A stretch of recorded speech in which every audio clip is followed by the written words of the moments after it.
tinisy tompo avako efa miandreo ambony ao anele valiso zay omeny anao tsy zay olona rehetra de mahazo an'izany fireo olona manaraka andidy sy lalany no voasoratrany mbola tsy tarinao mbola tsy tarinao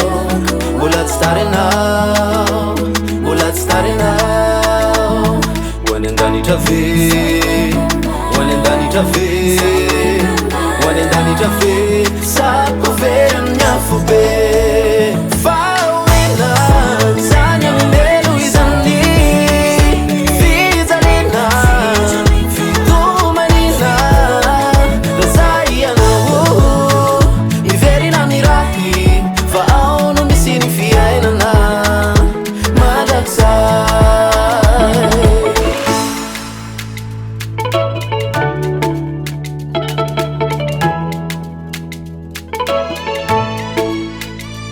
ainao ve hoe inona natonganao eto amin'ty toerany ty mba fantatrao ve fa no ny fitiavan'i Kristy olomba vonjyanao izy miandranao tatovy an-tsaina fa ny devoly tefa valeo faresy efa resy fa zaingizy mbola fetsifetsy manao zay azonanao fa ny ray tsy mbananao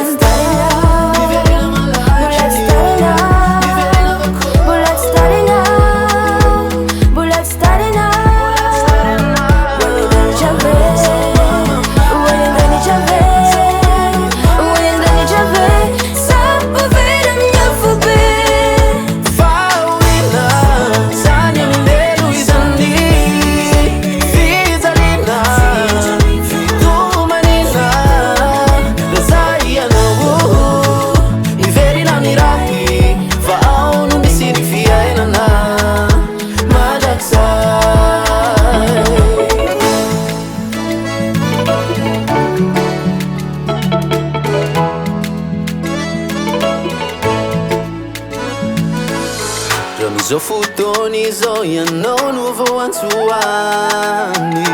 oezany fanahina volako nefa tsy tondranao